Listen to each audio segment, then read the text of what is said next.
Hello and welcome everyone to Cloud Native Live, where we dive into the code behind Cloud Native. I'm Taylor Dolezal, head of ecosystem at the CNCF, where I get to work closely with teams as they navigate their cloud native journeys. Every week, we bring a new set of presenters to showcase how to work with cloud native technologies. These folks will build things, they will break things, and they will answer your questions. In today's session, I'm stoked to introduce Flynn from Buoyant, who will be presenting on multi-cluster failover using Linkerd. This is an official live stream of the CNCF, and as such is subject to the CNCF Code of Conduct. So please don't add anything to the chat or questions that would be in violation of that Code of Conduct. Basically, please be respectful to all of your fellow participants and presenters. Be excellent to one another. With that, I'd love to hand it over to Flynn to kick off today's presentation. With that, Flynn, please take it away.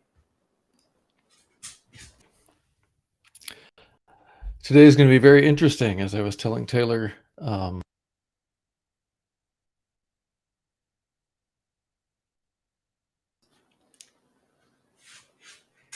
think we might have lost your audio.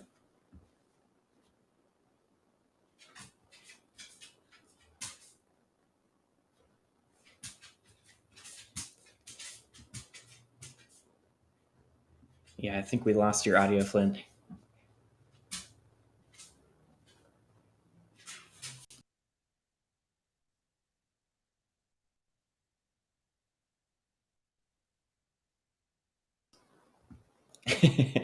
Right now is about the time I make a UDP joke, but not sure that you might get it.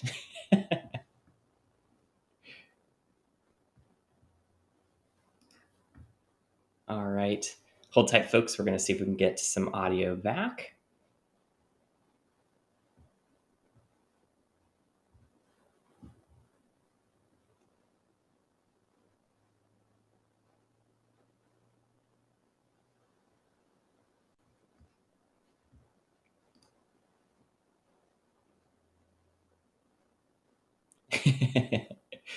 I'm going to continue.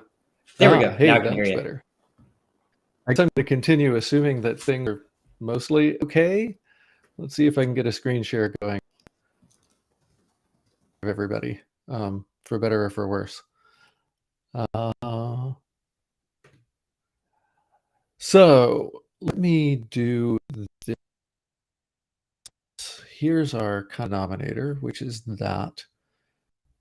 What I have been planning to do here is actually up on the repo. There we go. Hey, okay, I got the screen share going. Things are starting to work a little bit better. Everybody keep your fingers crossed. Okay, so packets are flowing. I'm going to talk a little bit about, yeah, packets are flowing. This is a good thing. I'm going to talk a little bit about what we mean by multi-cluster failover and what we mean by failover, that sort of thing. And hopefully, maybe we'll get to a point where we'll be able to do a little bit of a demo. If not, everything that I was going to do is posted up in the repo, in a GitHub repo. And I'm going to send the URL of the GitHub repo so you all can follow along, no matter what happens to me. One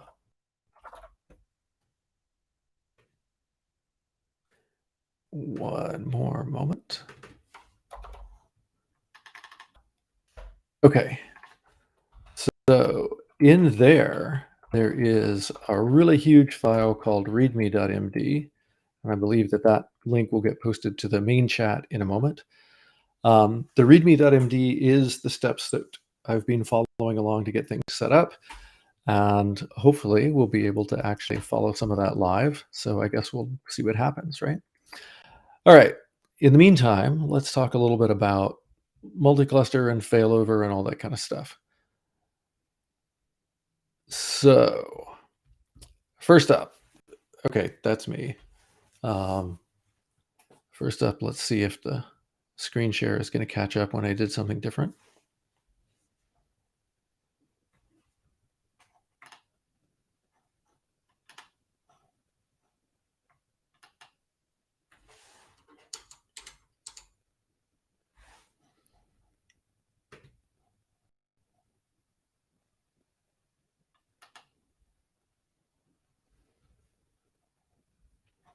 Wow. This is so much fun when nothing at all is working. I just love that.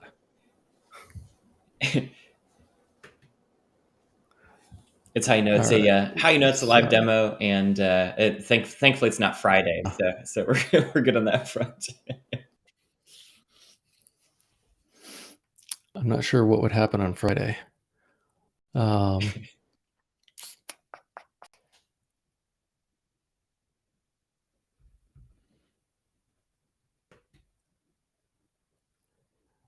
all right. Well, here we go. Yeah, it's coming close to Friday for sure.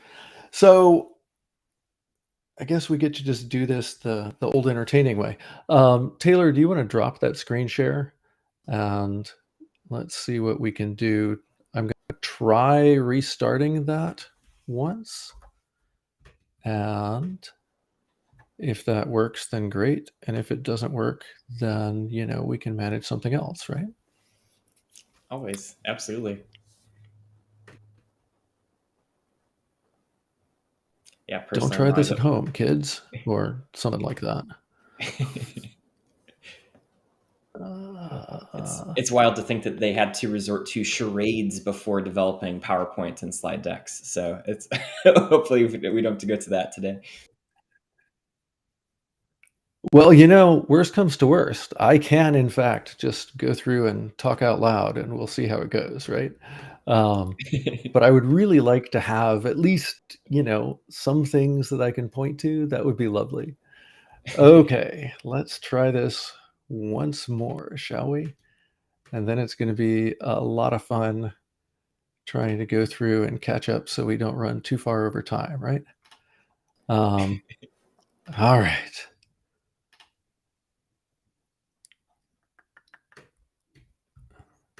Yeah, it might not let me share at all. That would be delightful, wouldn't it? I don't want to drop out and come back. I would just kind of like it if it did the right thing here.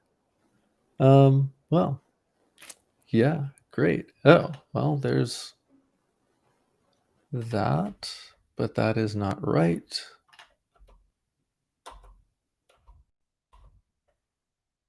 All right, well, you know what? I guess we're just going to have to do this with words. How creepy is that?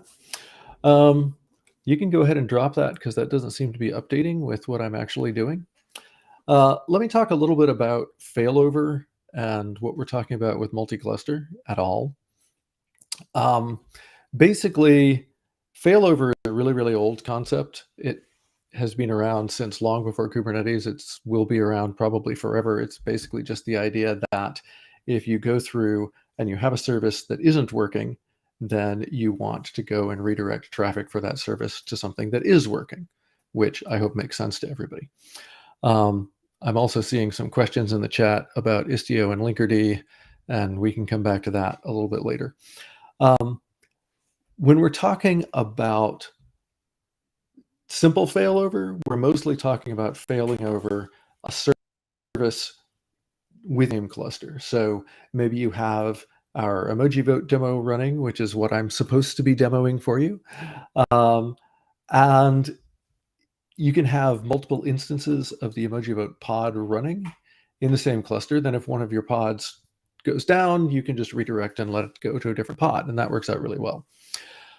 One of the really interesting things about Kubernetes, though, is that as people have gotten better and better with Kubernetes, they've been kind of getting more and more sophisticated with how they use it, and they keep coming up with more and more different patterns. One of the patterns that's getting a little bit more popular these days is the idea that the entire cluster can be a fungible object. And so this implies not just that you're going to treat the services as something that can die and get immediately restarted, but that you'd like to be able to treat the entire cluster as something where, if the whole cluster crashes, no big deal. Just go ahead and pick it up with a different one. This is a really cool idea. And multi-cluster failover is a specific example of this, where if you have a service in one cluster that dies, you can just go ahead and route traffic over to another cluster, the same service in a different cluster. It isn't quite as dramatic as having your entire cluster catch on fire and be replaced by another cluster for everything, But you can do that as well if you treat the ingress as the service that's going to be failed over, right? So that's basically what we're talking about with multi-cluster here. Questions so far as I try to figure out how to go through and continue with some of the other possibilities here. Not seeing anything. All right. So multi-cluster failover in Linkerd, there's another old concept software of layering, where as things get more and more complex, you try to split them up into layers. So you have something simple that happens at the bottom, then you layer something a little bit more complex on top of the simple thing, then you layer something more complex on top of that. This is all over the place in computing, from networking through into application design. Kubernetes itself is a good example of this. And in fact, Linkerd steals the same concept as we go through and we talk about failover and multi-cluster. We have at the very bottom of this stack, we have this thing called I have to play a little bit fast and loose here. But at the very bottom of this, we have the service mesh interface extension to Linkerd.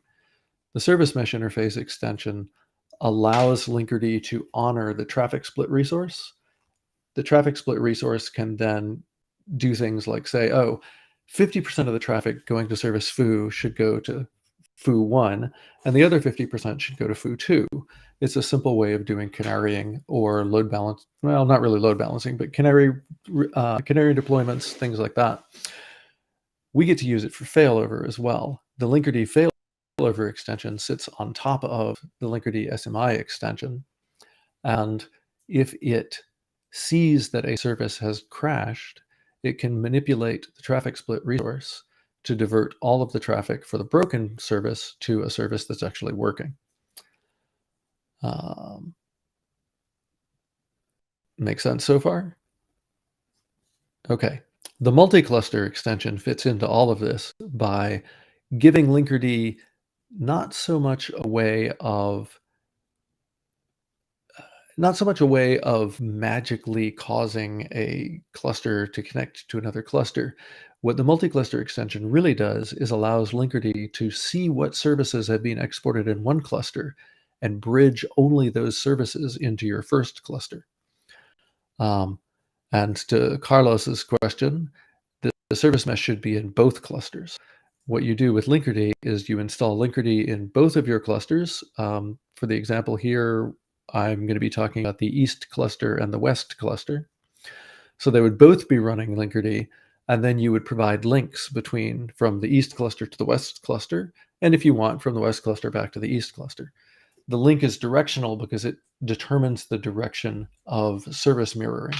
If you link the east cluster to the west cluster will be able to get services from the east cluster.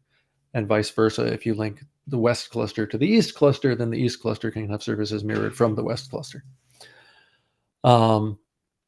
That, in turn, then allows us to use the traffic split resource to split traffic between services that aren't even in the same cluster by using those mirror services.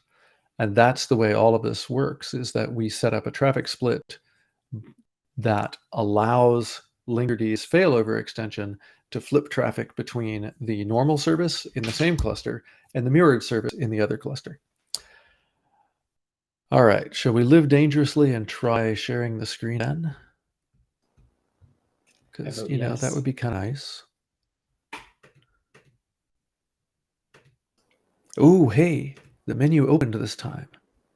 Yes. That's always a good sign. Everybody keep your fingers.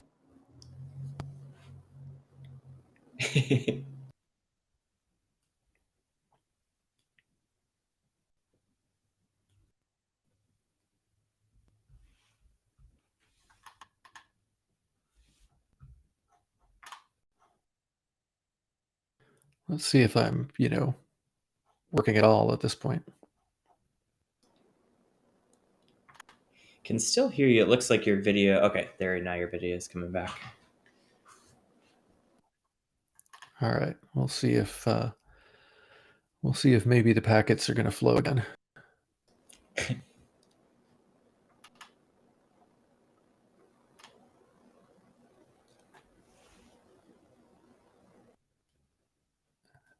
while we're at it, I suppose I can talk about, hey, look at that. We kind of got some things going there, maybe. Yeah. Don't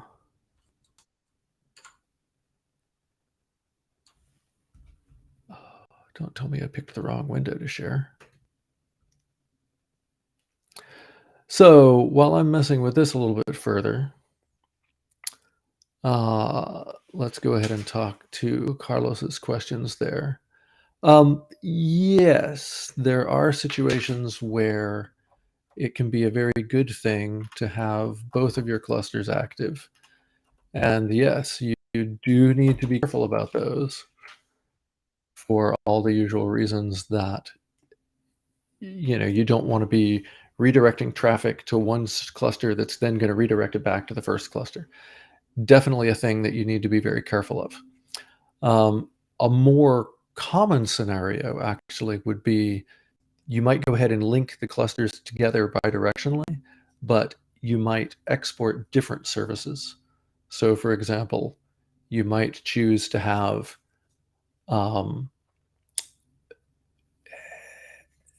a kind of contrived example would be that you might choose to have the web server in the east cluster fail over to the web server in the west cluster, and then your single page app service might fail the other direction. That feels a little bit weird. It's not clear to me that that's all that really the sort of thing that would happen in the real world.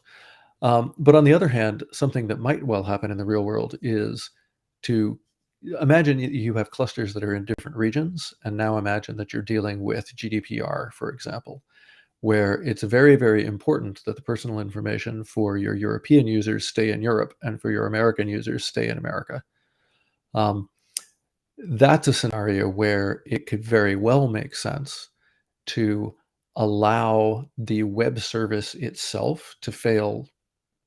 In the American cluster, you would say, oh, the web service primary is the American web service, but if need be, we can fail over and use the European web service, and vice versa for Europe.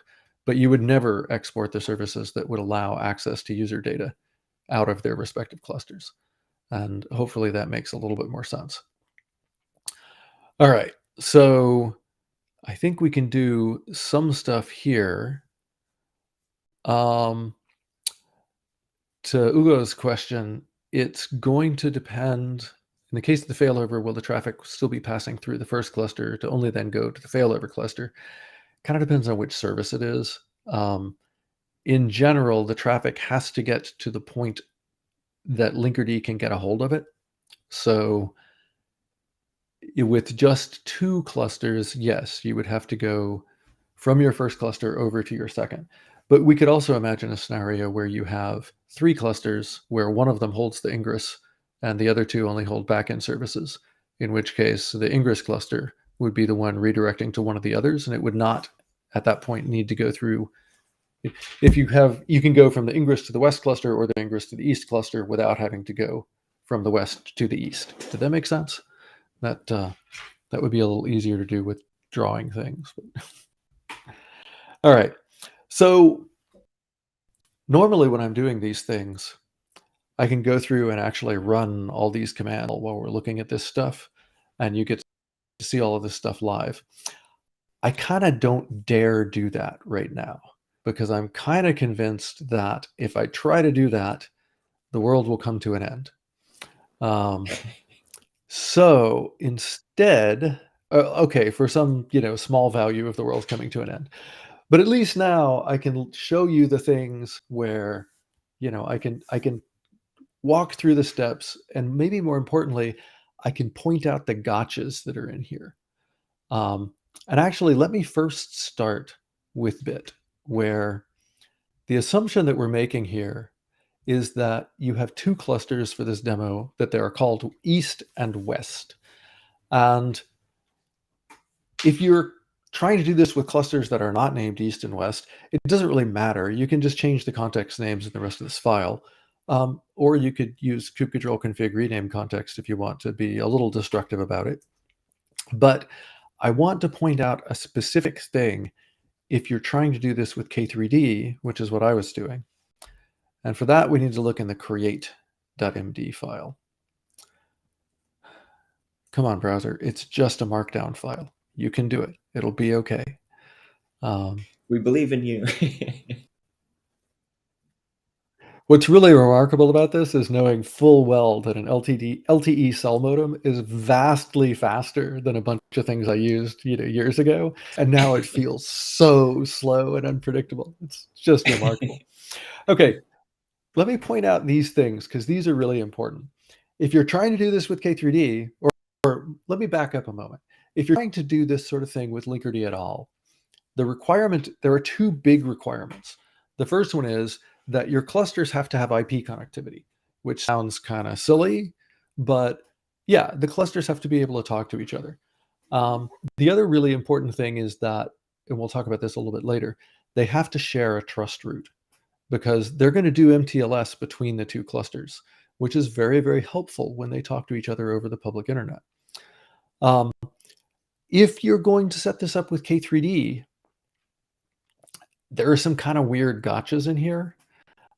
Specifically, when you're doing this, you must set up all of your K3D clusters so that they're on the same Docker network. Otherwise, they won't be able to talk to each other at all. And because they're on the same network and they're bridged through to the same host, you also have to play games with setting the port for the API server and the port that you want to, we set this up with an Ingress controller so that we can actually use things like name-based routing, and all of those want to expose ports to the host. But again, this is K3D in the Docker network. They all show up with the same IP address, and so you have to give them different port numbers. I'm not going to go through all the rest of this script, but I did want to point out those gotchas because those are very, very important. So let's start walking through, assuming that you already have the clusters set up. This really, really long markdown file has all the commands to go through and set up the clusters from scratch, get everything installed in a way that will work. And let's go ahead and walk through that, since I don't think I dare try to run these right now. Once again, so a couple of obvious things here is this starts by running Linkerd check to make sure that your east and west cluster can actually run Linkerd, which is kind of important since we're using Linkerd. Then we get into certificate setup. There's a whole Service Mesh Academy on certificate management that goes much more into the details of what it.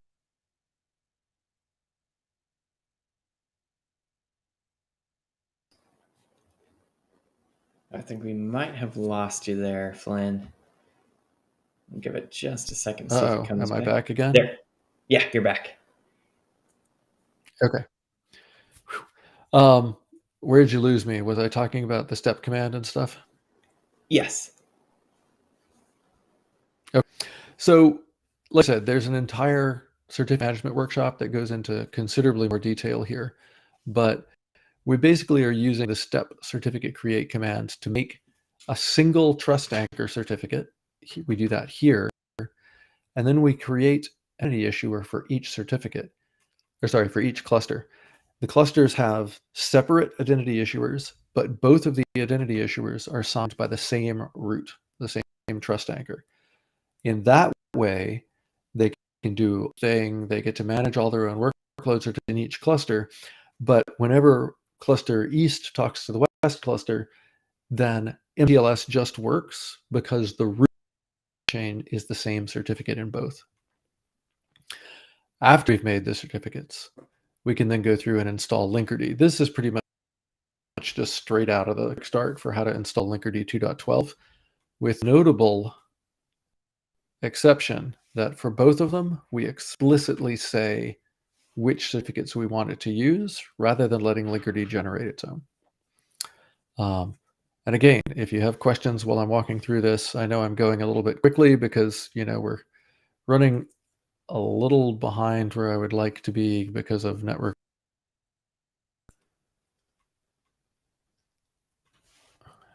Now restream. Okay. Hopefully I'm back again here.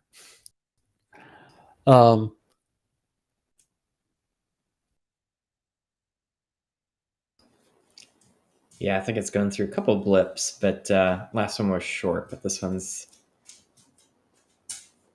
lasting a little bit long. We'll see if Flynn comes. There we go. Now you're back. Okay.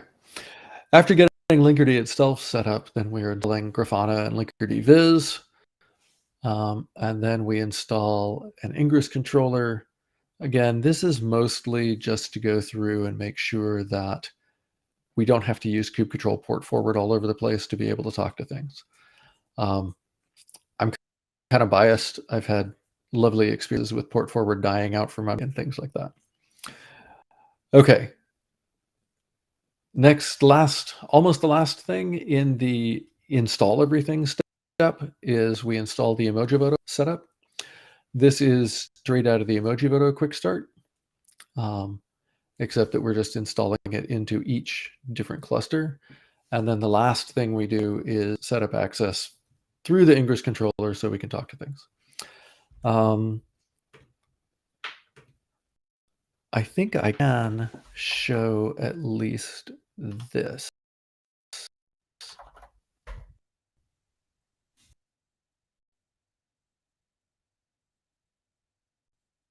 You have that.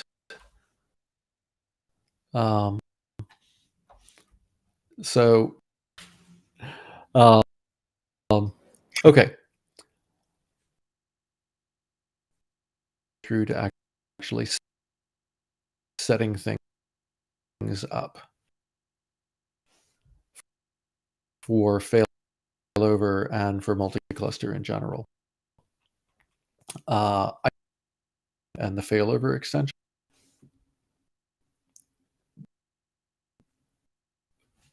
An important distinction, SMI extension actually ships whenever you have straightforward access to that. So this is using the Linkerd CLI to install the SMI extension. Linkerd ship with Linkerd itself, and so the easiest way to run Helm.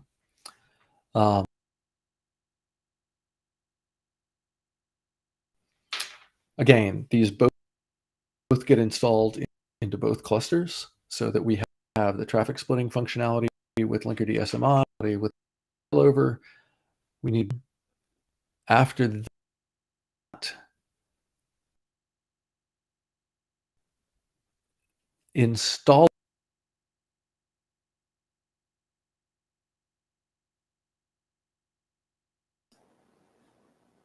I think we might be having some latency once again. Apologies, folks.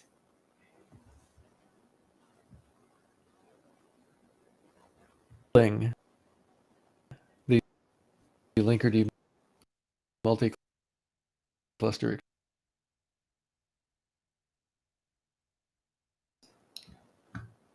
Let's see here. Might just have some network issues.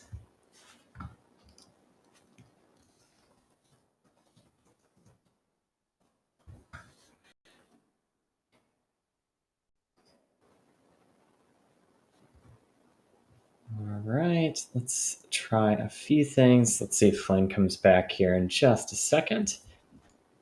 And then we'll go ahead and continue.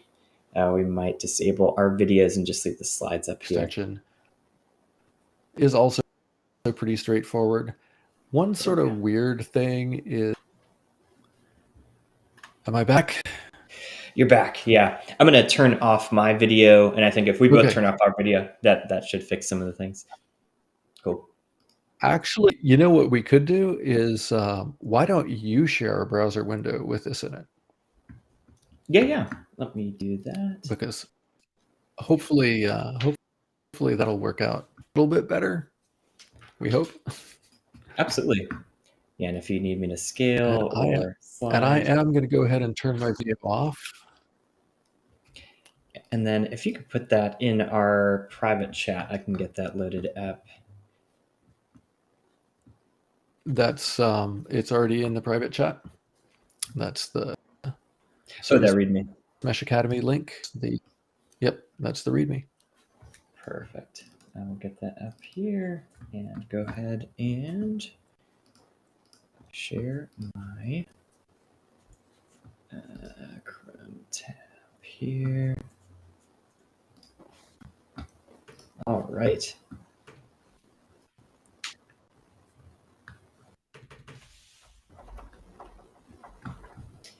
And then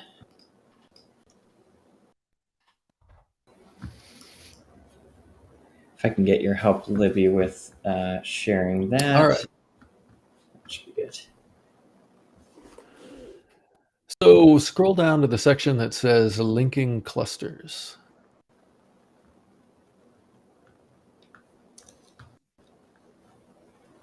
There we go.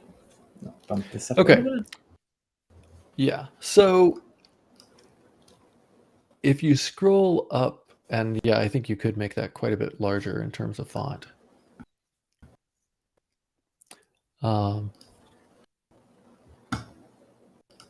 If you scroll up just a touch more. There we go. That looks great. Okay, so what I was trying to say is that that line there that's doing the annotation on the Linkerd multi-cluster namespace right in the middle of that bash block, that's really more about providing a little bit more information for debugging than it is a strict necessity. Yeah, that one. It's in here because it was helpful for me when I was doing all this stuff. Okay, so once again, going through and Linkerd check is your friend, and running Linkerd check on both of those clusters can be important, right? All right, so let's scroll down a little bit more to the linking clusters section.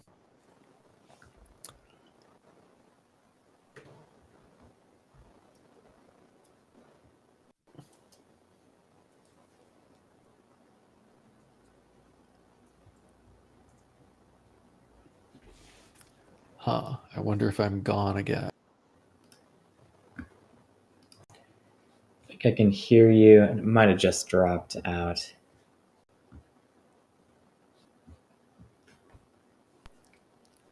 There we go. Now I can hear you. Great. I should just make Taylor narrate all this, put him on the spot. So a particular gotcha that can be a little bit weird, especially if you're using K3D, is that when you set up the links using the linkerd command, one of the things that has to happen is that if you want to link the east cluster to the west cluster, then the west cluster has to be able to get cluster permissions for the east cluster. It actually has to get Kubernetes credentials. And the way it ends up doing this is that the Linkerd CLI itself is what tries to go ahead and read the credentials for the Kubernetes cluster. But unfortunately, if you're using K3D,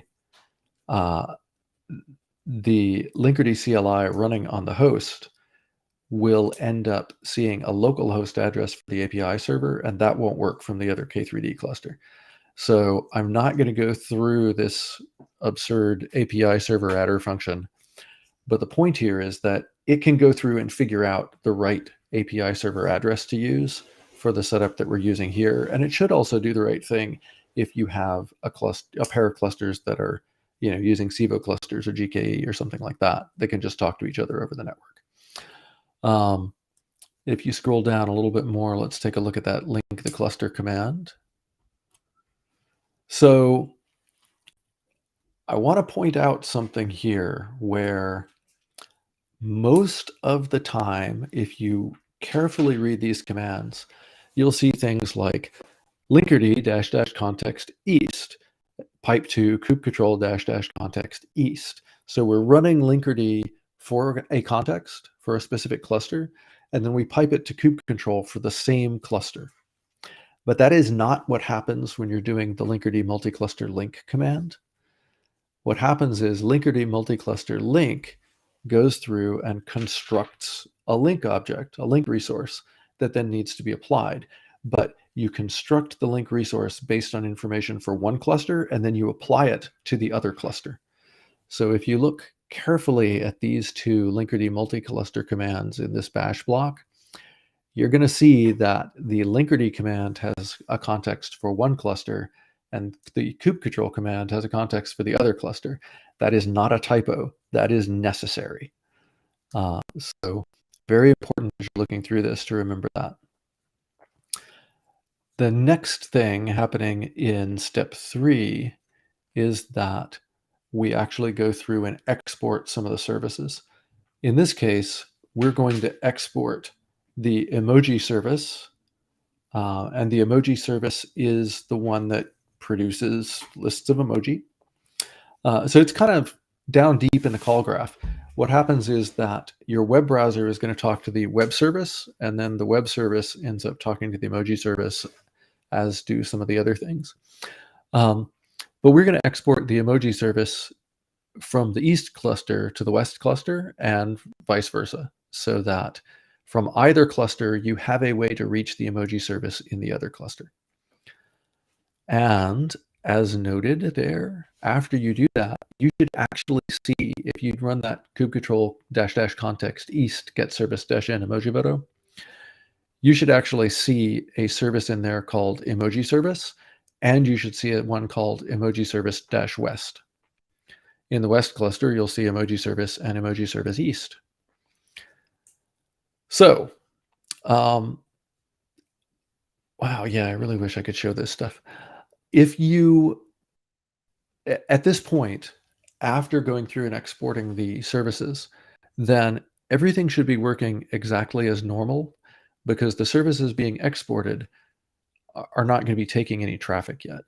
And if you run Linkerd viz stat, you can see that the emoji service will be taking 100% of the traffic, and the emoji service west and emoji service east clusters won't be getting any traffic at all.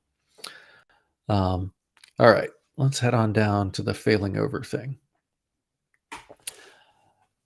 There is one more thing that has to be done in terms of setup, which is that we have to install a traffic split resource to tell the Linkerd failover extension that it's okay to go through and shuffle traffic around. Taylor, can you still hear me? Can you scroll down a bit if so? Absolutely.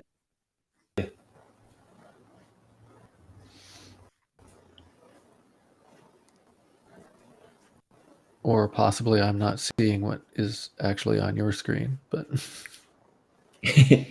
I'm in the install the traffic split section, but I can keep going down if that's helpful. perfect. Okay. Yeah. The install the traffic split section is exactly, oh, now I see it. Great.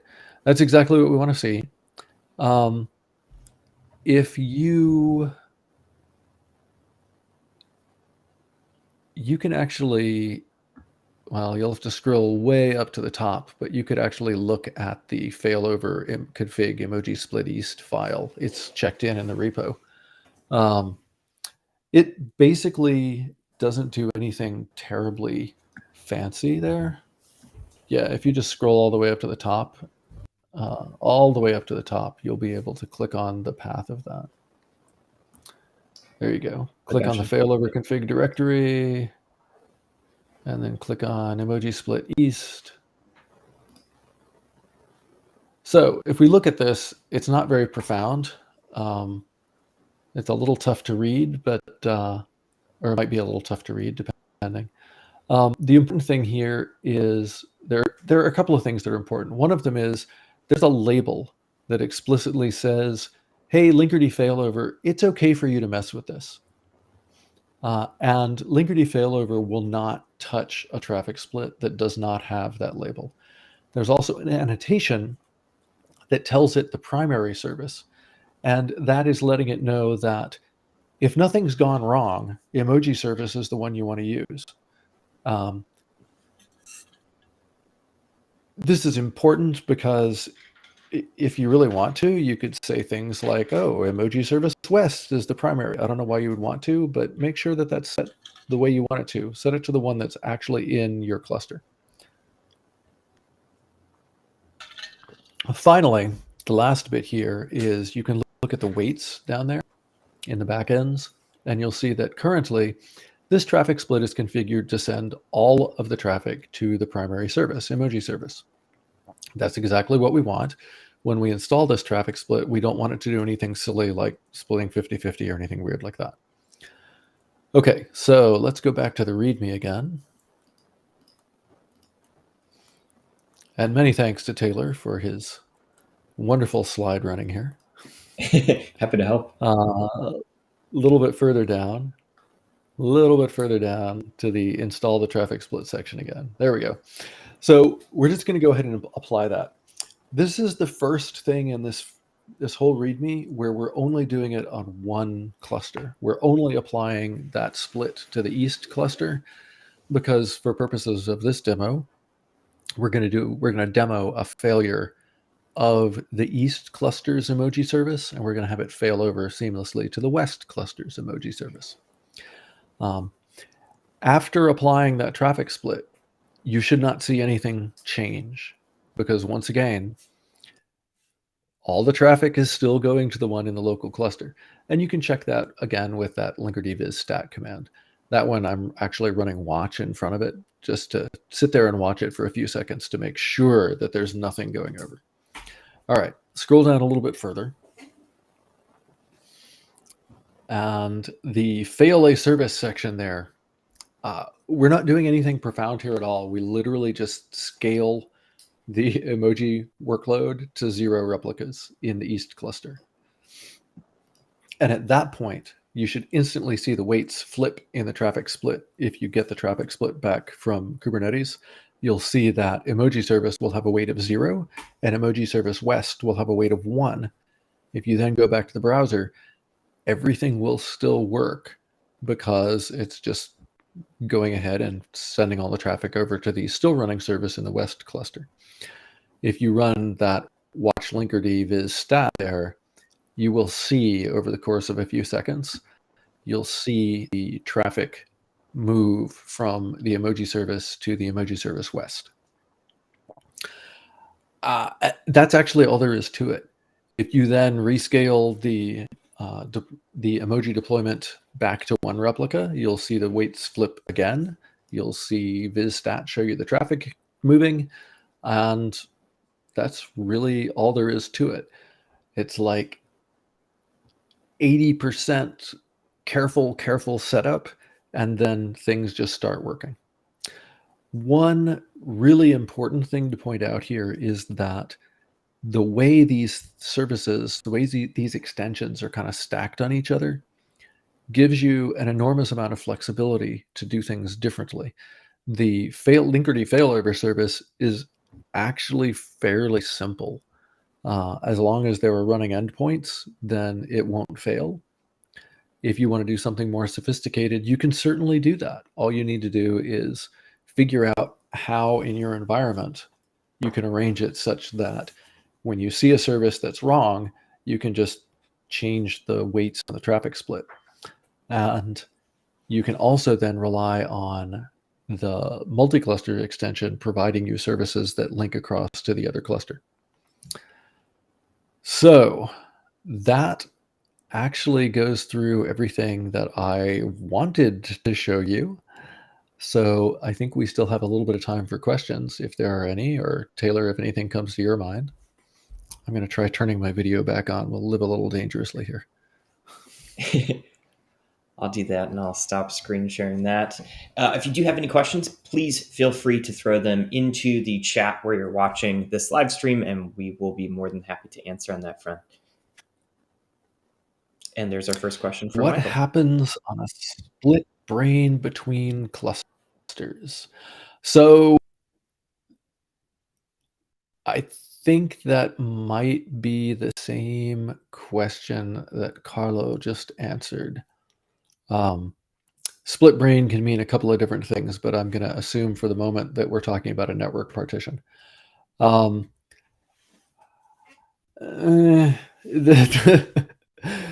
The simplest version of the answer to that question is that Linkerd is going to trust that your network is functioning. And if it is not, then you should absolutely be using health checks and maintaining the, yes, you should absolutely be using health checks for that. I believe that if the multi-cluster extension simply loses contact with the other cluster, I think that the mirrored services go away. I just realized that I was going to check on that, but So I'll make a note on that, and we'll update the README there. But I believe that that is part of the answer there as well. I think one question that I had for you, Flynn, was as teams go to, getting services up and running, it can be kind of a feat in and of itself, whether it's lifting and shifting an application, starting to containerize or move something to Kubernetes. And then, like you said, implementing service mesh can mean one of many things as you start to kind of up the comfort level with Kubernetes and add things on, add extensions, etc. Are there any things that you see teams go to do or adopt that might not work as well as they would expect? Or do you have any like tips, tricks, or insights as far as people looking to adopt a multi-cluster kind of setup? Keep it simple. I like it. I mean, there's obviously a lot that could be said there, right? But yeah, you're 100% correct. There are a lot of ways you can get in trouble. So, for example, I would strongly encourage things like pick a service to do this with, pick a setup, go through and do it in your, don't do it in production to start off with.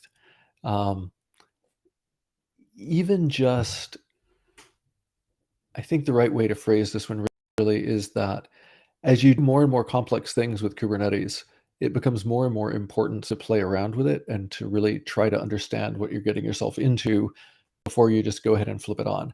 I'll take this opportunity to link that back to the question about Istio versus Linkerd and point out that one of the things we hear over and over and over and over again is that one of the things people really like about Linkerd is that it's entirely possible to just fire it up in a K3D cluster and have a proof of concept running in an hour, as opposed to several days.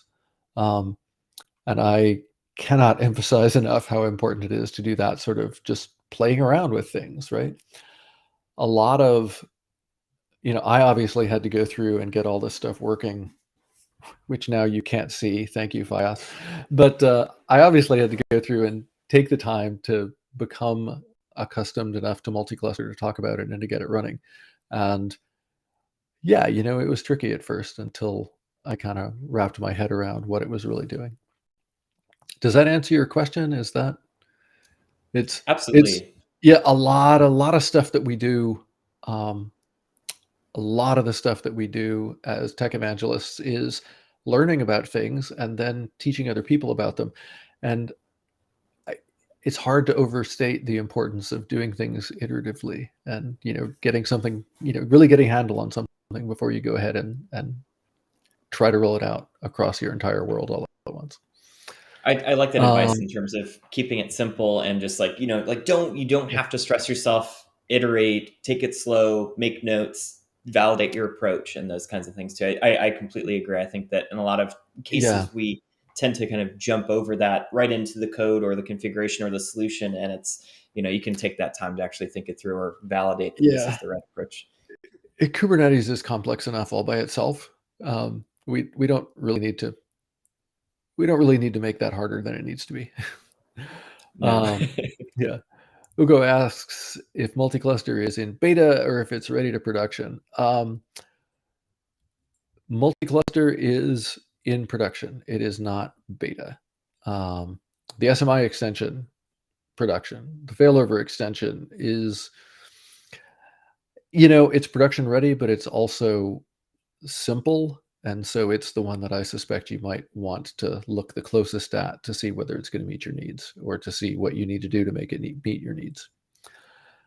And Carlo asks about the BigQuery service. So here's the interesting thing about things like BigQuery, where the big question I have about BigQuery is not, is it possible to fail over that kind of service? The big question I have is, how are you managing all of the data behind that? Are you trusting that both of your clusters are they both mounting the same volume somehow? It might work if they're in the same regions. I don't know, but most of that, to me, is less a question about permission and is more a question about state and data. In terms of permission, though, um, if you do a little bit of digging, you will find that the multi-cluster link command actually defines a service account and sets up some RBAC and things like that. And so I would approach permission first by looking at that, and then I would approach permission further by looking at user authentication in the application itself, if that makes any sense. I don't really talk in the repo about that RBAC stuff, so I'm going to make a note of that, because that was a thing that was very surreal until I understood what was going on. The mechanisms by which multi-cluster is arranging for cluster permissions are normal plain vanilla Kubernetes stuff, and it works by allowing the Linkerd command to read credentials and move them around, and tokens and things like that. So that would be another good thing to talk about a little bit, I think. Boris, it looks simple when you have static data. How do you manage dynamic database data? That is literally an entire separate talk. The short answer is that as soon as you are dealing with persistent data, to my way of thinking, that's no longer just a service mesh problem and may not be just a Kubernetes problem. So, we can talk about database replication, for example, but that's a whole different world. Yeah. And I would love to have a simpler answer for you than that, but yeah. Yeah. Wouldn't that be cool? Wouldn't it be awesome if your service mesh could handle database replication for you? I would love that. That would be so nice. I would outsource that in a minute, so that'd be fantastic. Yeah, I mean, just talk about a business opportunity. Wow. Any other questions? Anything else? Anything else on your mind, Taylor? I think that's it. Honestly, it's given me a lot to think about, and I'm really excited to kind of go and test this out myself. I think that in the N-1 through 5 places that I've worked, having a multi-cluster setup has been one of the biggest things and most difficult technical things to accomplish with those teams, in terms of item potency, all the queues, all those fun things. So this is gonna be fun to try out. Yeah, it's there's some really, really tricky stuff that happens when you're dealing with that. Yeah. I think one of my most favorite ones was a RabbitMQ cluster, which experienced split brain on its own. So I can I've got stories also for another talk. Yeah, 2 or 3 jobs ago, was it? We had a guy who was just completely enamored of RabbitMQ and wanted to use it for everything. So we got a lot of really good experience about things RabbitMQ is great for and things it's not so great for. So yeah, it'd be really interesting to hear though as you play around with it. I'd love to hear about how that stuff goes for you. And on that note, I put in the chat, hopefully it'll show up soon, the URL for the Linkerd Slack and how you can find me there. I'm also going to put one more link in there. So that's slack.linkerd.io. I am at Flynn there, always around, almost always around. And one more thing I want to put in there as well is this is the link to, also just added the link to the Buoyant Service Mesh Academy site. So every month we at Buoyant do a free workshops, really a very similar format to this one, where we go through and pick on a topic and try to tear it apart and hope that the network is working. The next one coming up is actually a deep dive into MTLS, and we would love to see you there as well. And if that doesn't make it up, it's at buoyant.io/service-mesh-academy. So, other than that, many thanks. It's always a pleasure to be here. I'm sorry this one was so rocky, but hopefully we were able to salvage something out of it and people got something out of it, I hope.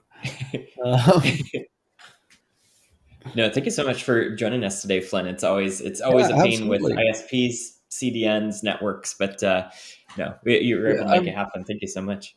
I'm telling you, I think the real moral of this story is that you should always have 2 internet connections to your house.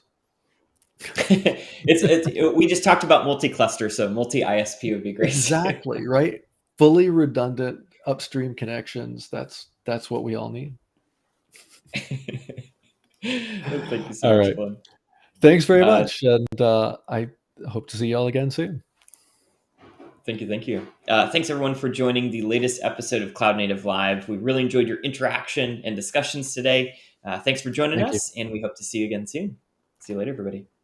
Bye. And there's the link to the Service Mesh Academy. Great.